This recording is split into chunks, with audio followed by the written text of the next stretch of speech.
kemusnahan tanaman getah akibat serangan perosak tanaman, terutamanya babi hutan, kini menghantui hampir 80% pekebun kecil di Kampung Ulu Cemor, Perak. Kebun tanah semula yang dilaksanakan mengalami kerugian ribuan ringgit. Pihak kerajaan negeri melalui agensi Rizda Negeri Perak mengeluarkan skim bantuan tanam semula sebanyak 4.2 juta bagi tahun 2018. Akibat permasalahan ini, sebanyak 2.5 juta telah tertahan bantuan. Ianya mengakibatkan pembaziran dana kerajaan dan pihak Rizda gagal untuk mencapai objektifnya, iaitu memenangi kerajaan 4,5 tahun melalui teras yang pertama. Bagi merangkai permasalahan ini, mari kita saksikan visual keluhan dan rungutan pekebun kecil ini. Kita bersama rakan tugas di lokasi Jamilah Jamal. Terima kasih kepada rakan tugas saya yang berada di pentas utama. Assalamualaikum dan salam sejahtera. Anda bersama saya, Jamilah Jamal, dalam berita Sayangi Pekebunku edisi 21 Oktober 2019 yang boleh ditonton di siarannya kaca TV anda. Sekarang saya berada di lokasi tanam semula individu dan bersama saya adalah pemilik kebun iaitu Pakcik Ibrahim, dan mari kita sama-sama mendengari apakah masalah-masalah yang sering berlaku di kebun Pakcik Ibrahim ini. Assalamualaikum Pakcik. Apa khabar, sihat ke? Alhamdulillah. Okey, baik. Boleh Pakcik ceritakan apakah masalah-masalah yang sering berlaku di kebun Pakcik ini? Ya, tengoklah kebun ni. Habis selang ni babi. Tak tahu nak buat macam mana ni. Banyak pokok tumpang Pakcik ya? Banyak. Tengok. Musnah pokok Pakcik habis. Tak tahu lagi ni. Oh, Pak Ibrahim, mampu tak pasal dia kemas kebun sama sendiri. Oi, Tak apa pasal salah Cik Razak. Kita dah telefon tak dapatkan banyak kali. Di kebun Cik Razak. Kita maaf banyak. Iyalah Cik Razak. Tengok Cik Razak. Apa cerita ni Cik Razak? Allah, saya tengok tadi memang terang segala-gala je. Pokok tu 3 pokok yang ada. Apa masalah yang berlaku ni Pak Ibrahim? Inilah babi bantai di babi. Tak tahu Cik Razak. Habis tu macam mana pihak Islam? Bantuan ni bantuan yang kedua. Jadi, Pak Ibrahim kena mohon sulaman. Jadi, saya akan fikir juga dari pihak urusan macam mana nak masalah kawalan babi ni. Kalau sudah, kalau kena lagi, tak guna je. Tak ada apa, inovasi ke apa. Nama bagikan ke. Itulah saya akan datang sekali lagi untuk cuba uji kaji yang seterusnya untuk masalah-masalah berikutlah. Okey. Baiklah, dengan kehadiran Encik Razak itu tadi, beliau akan berbincang bersama pihak pengurusan Rizda Negeri Perak bersama-sama ahli kumpulan KIK dalam mencari jalan penyelesaian mengenai masalah ini. Sekian, lintas langsung dari saya. Kita kembali ke pentas utama bersama rakan tugas. Azizah, silakan. Terima kasih Haji Jamal di atas laporan itu tadi. Jelas kita lihat keluhan dan kebimbangan pekebun kecil ini memberi kesan yang amat tinggi ke atas pendapatan mereka. Kesan jangka masa yang panjang ini, industri tanaman getah akan semakin menurun. Ditambah lagi dengan kos pembangunan tanam semula yang akan meningkat akibat daripada sulaman yang kerap untuk memulihkan kebun tanam semula. Masalah dikenal pasti setelah KIK Eksekutif mengadakan perbincangan tentang 10 permasalahan yang dihadapi. Melalui kaedah analisis SMART, masalah yang paling kritikal dan perlu diselesaikan dengan segera adalah masalah serangan musuh tanaman, penetapan dengan masa, tempat dan masalah masa kini. Inisiatif dari KIK Eksekutif telah menuju jalan penyelesaiannya. Mereka telah menggunakan kaedah DADU 5W1H. Setelah 9 bulan kajian dijalankan oleh pihak Rizda bersama dengan ahli KIK Eksekutif, ianya telah menulis satu peralatan inovasi penambahbaikan yang dicipta. Ia membuahkan hasil bagi membantu menyelesaikan masalah ini. Sebelum kejayaan inovasi yang dicipta, mereka telah menjalankan 4 kajian yang mungkin mampu menyelesaikan masalah serangan perosak tanaman. Kaedah asal kawalan perosak tanaman dengan menggunakan pagar kawat berduri ianya berkesan, namun kosnya terlalu tinggi dan memerlukan ramai pekerja dalam tempoh masa yang panjang. Jika berlaku kerosakan pagar haiwan, perosak masih boleh memusnahkan tanaman. Carta perbantuan boleh dilihat seperti yang tertera. Uji kaji yang pertama, menggunakan netting hitam sebagai pelindung tanaman. Ini gagal kerana harga netting yang mahal dan menggunakan 4 kayu sokongan serta proses pemasangan yang rumit dan juga ia meningkatkan kos. Uji kaji yang kedua dengan menggunakan bunyi baja sebagai alat pelindung. Ianya juga gagal kerana bunyi baja menggunakan 4 kayu sokongan dan ianya sukar diperolehi dalam jumlah yang banyak dan saiz yang berbeza. Uji kaji yang ketiga menggunakan zinc sebagai pelindung tanaman. Ianya gagal kerana menggunakan kaedah zinc penyediaan amat sukar serta faktor keselamatan yang tinggi dan menyebabkan kepanasan yang boleh mendatangkan kematian pokok. Uji kaji yang terakhir, ahli keeksekutif mengambil keputusan agar pelindung tanaman dilakukan fokus kepada setiap pokok. Kaedah menggunakan dawai BRC besar 2 kali 1 inci kali 3 kaki tinggi digunakan untuk menghasilkan produk ini. Kaedah ini berjaya dan kosnya juga adalah amat murah. Ahli keeksekutif telah menamakan inovasi ini sebagai perisai sokongan. Rentetan itu, mari kita dengar dan lihat reaksi pekebun kecil yang telah menggunakan perisai sokongan tersebut. Kita bersama sekali lagi dengan wartawan di lokasi, Jamilah, Jamal. Okey, terima kasih kepada rakan setugas saya yang berada di pentas utama. Setelah 9 bulan kajian dilakukan, kita kembali ke kebun Pakcik Ibrahim untuk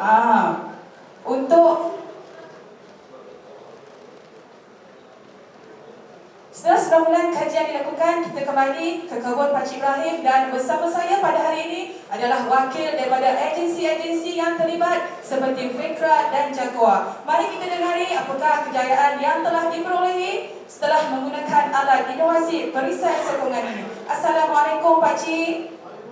Okey Pakcik, terima kasih. Setelah 9 bulan kita bertemu lagi Pakcik. Okey, boleh Pakcik ceritakan apakah kejayaan yang telah diperolehi setelah menggunakan alat inovasi perisai sokongan ini?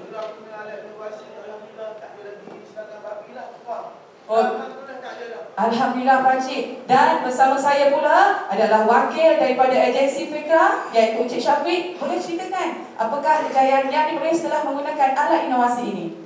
Kami daripada pihak Fikra mengucapkan ribuan terima kasih kepada pihak Rizda kerana memperkenalkan produk ini kepada kami dan kami pun sangat berpuas hatilah atas produk ini.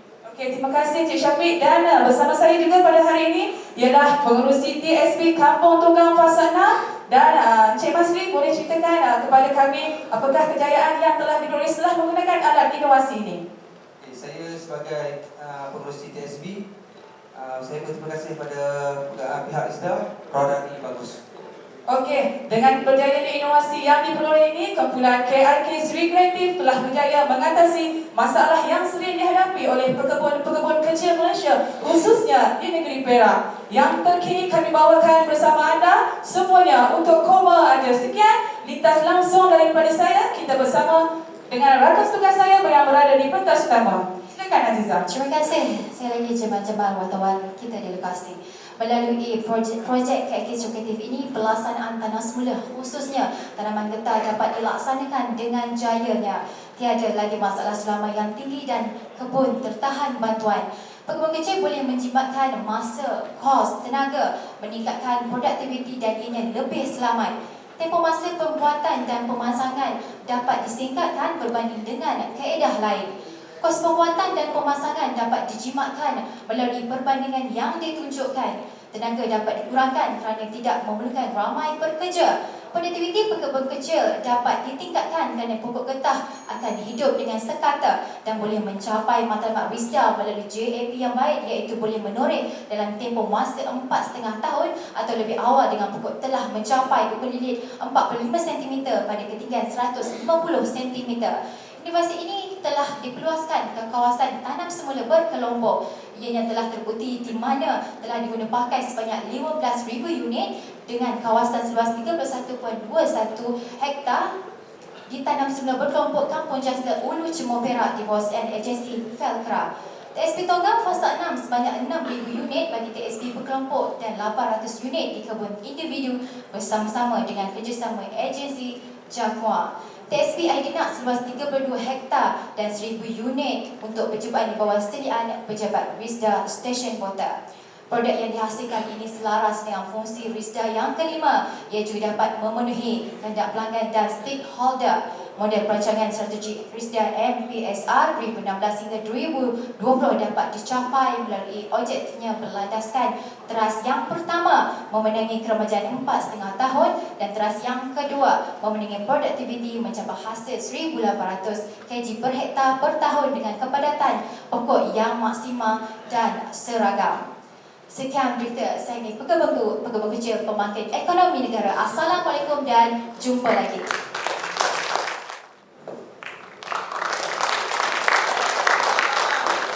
Seterusnya dibuka kepada panel untuk memberi nasihat jika ada. Silakan. Assalamualaikum. Bulan Suri Kreatif. Waalaikumsalam. Ada tahniah lah ya terciptanya projek ini, perisai sokongan. Teman nak menanya, ada tidak apa sebab tadi teman tengok Pak Cik Ibrahim pakai boot, wartawannya pakai kasut tinggi. Tidak ke termasuk tumit tu dalam kat kebun tadi? Oh dalam tak, ingat di kebun tadi. Oh okey. Okey, so kita pergi kepada brainstorming senarai masalah. Okey, senarai masalah. Di senarai masalah ni muka surat 3 kalau ikut di slide tak ada saya rasa. Kalau ikut di buku ini banyaknya disenaraikan bukan masalah tau. Okey, contohnya lah yang nombor 4 ni. Mereka bentuk alat mengatasi serangan haiwan perosak pada pokok getah. Itu senarai masalah ke? Mereka bentuk alat mengatasi serangan haiwan. Itu dah jadi penyelesaian kan? Masalahnya adalah Serangan perosak tanaman. sebab bila saya tengok di 5W1H, betul pula wattnya pokok benih getah mati akibat diserang haiwan liar. So di 5W1H lain, di senarai masalah lain. So okey, so kena pastikan itu, betulkan itu ya. Okey, sama juga dalam kumpulan-kumpulan lain. Saya rasa kumpulan lain pun tolong ambil perhatian ya. Kita akan mulakan 5W1H dengan watt. Sebab itu masalah kita. Baru kita nak tahu siapa, siapa, di mana, bila. Kumpulan mulakan dengan who. Okey. Dan soalan yang sama juga macam kumpulan tadi, sasaran.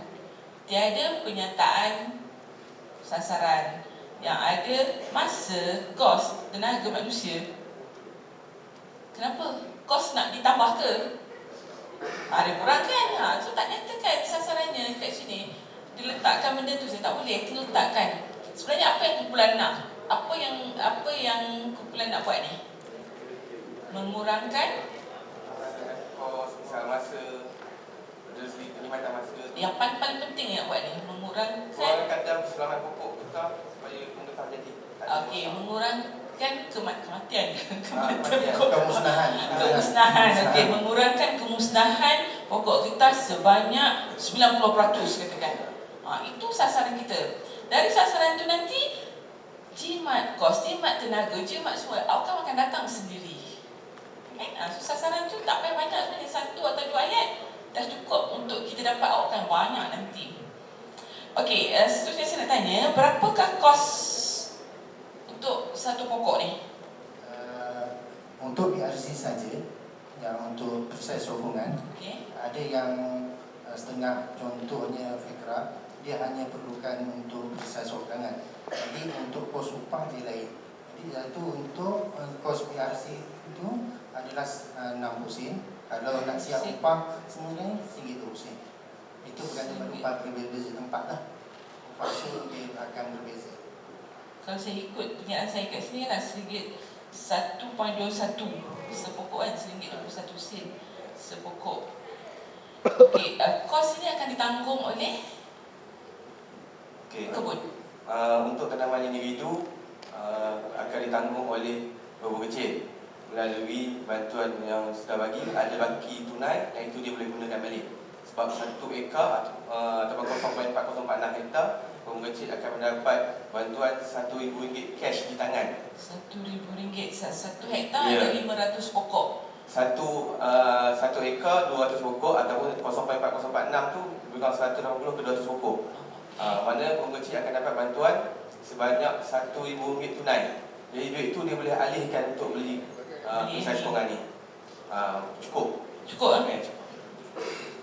Untuk agensi pula, untuk agensi pula ataupun di bawah tanah semula berkelompok, kita akan ada satu pam bajet. Okey, contoh bantuan kedua, kita ada masuk kawalan musuh tanaman atau kawalan perosak, kita akan dah siap-siap. Itu memang dah hadir lah. Ya, kita memang kita dah ada flow dia untuk bajet 5 kali bantuan. So sebelum ni kalau bantuan semula yang tak ada menggunakan perisai sokongan, menggunakan pagar, menggunakan alat-alat yang lain, kosnya agak tinggi dan duit bantuan semula akan habis awal. Dan untuk kita start tahun lepas, kita tak boleh ambil duit untuk tahun hadapan untuk di bawah tahun ini. Tak boleh. Tak boleh dah, tak boleh. So tahun ni adalah banyak ini saja. Selesaikan yang ada. Okey, itu saja. So all the best.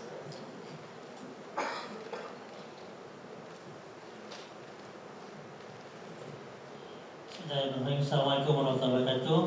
Assalamualaikum. Okey. Projek ni ambil bila benchmark kat siapa ni? Tim siapa dia kata? Kita tak tiru, kan? Kita tambah baik di mana sebelum ni PRC ni ada pattern dia orang buat macam mana semua ni. Tapi kita dah uji kaji, macam ni lebih murah, senang kita nak pasang, kita buat caranya tu. Okey. Untuk pengalaman saya lah, projek ini telah dibuat oleh Felda di Kelantan, tapi dia untuk sawit. Pattern bukan sama ya. Tapi kajian yang lebih meneliti dia, haiwan perosak ni biasanya ada 2 bagi kebun. Satu yang duduk atas, yang satu duduk bawah. Dan kalau ikut yang pattern yang dibuat sekali untuk makhluk hidup bawah, nak sebut malu. Okey, jadi kita kena kaji masa nak pasang benda ni, makhluk ni dia menyondol macam mana. Kalau pasang yang macam ini dia sehala saja. Sepatutnya kita kaji dia lebih mendalam. Macam mana fungsi dawai itu untuk dia tak langgar pokok. Kat sini kalau tengok simple yang dihantar kat kita ni, dia lurus saja. Maka dia sehala. Sepatutnya anda boleh buat, bila lihat di Felda, okay, dia akan buat 2-3 hala supaya bila dia datang daripada belakang pun dia kena, datang ke gigi kanan dia kena. Okey. Saya jawab je Okey, dia macam ni. Berdasarkan kajian kita di Negeri Perak, satu reaksi sudah memadai. Sebab kita tahu babi ni dia kerjanya nak mencari cacing sebenarnya. Sebut juga ya, minta maaf lah. Okey. Dia cakap beli orang dia. Dia mencari cacing sebenarnya. Jadi dia akan menyondol tanah. Bila kita baru tanam pokok getah, tanah tu gembur. So dia ingatkan ada cacing dalam tanah. So dia akan bongkir. Apabila ada halangan yang mengganggu dia kerja dia tu, dia akan gigit dan dia akan patah ataupun cabut. Saya faham. Yang maksud saya tadi adalah besi yang dipotong di luar tu, dia sehala sahaja. Mana dia datang, kalau dia datang kata kalau macam ni, dia ada tajam dia ada saya belah kanan. Okey, kalau dia datang sebelah belakang, maka dia tak kena. Maka dia boleh langgar. Pasal tujuan benda ni dia buat, masa saya kaji ke benda ni di Kelantan, apabila kena kat hidung dia akan roastan. Benda tajam. Kalau benda tu tak tajam, dia tetap langgar. Jadi kajian tak menunggu lagi di buku dokumen ni. Sepatutnya yang benda tajam tu dia di kanan dan kiri, dibengkokkan kanan kiri. Kalau dia straight sini memang terlanggar lagi. Jadi daripada kaji balik. Okey, insya-Allah. Okey, itu dari segi. Kemudian nak tanya. dah buat penataran ni tak? Akta ni. Kajian ni. Akta cipta ni. Belum. Wah, kena buat Pasal apa? Kalau dah ada, saya tanya, kalau dah ada buat akta cipta, saya tambah markah. Kalau tak ada, tak ada markah. Cuma dah diguna pakai je lah di kawasan. Lepas tu kita akan buat lah. Kalau kata saya pergi daftar dulu, tak boleh buat lah. Saya dah punya. Saya jahat. Okey, itu berkenaan dengan peta menjadi. Ada tak kajian, data sebelum pasang benda ni dan pakai plastik hitam, plastik guni baja, plastik zinc, ada tak data-data? Pasal saya tengok 2 minggu je. Ada tak data? Ya, sebenarnya projek ni kita dah jalankan selama 8 bulan. So sebelum tu memang projek-projek gagal menggunakan kaedah-kaedah inilah. Ada data ke? Ada. Ada dah ni. Kita tak Kena nyatakan kalau gagal, kenapa gagal? Kata pasal putih hitam tadi, tempoh minggu pertama kita pasang, minggu kedua dah hilang dah putih hitam tu, dia bawa ke pokok ke apa kan? Ada berapa banyak pokok yang kita kena, berapa banyak yang dimusnahkan dia. Kemudian pergi tukar kepada plastik baja. Berapa banyak juga? Pakai pada zinc. Berapa banyak juga? Termasuk lagi tadi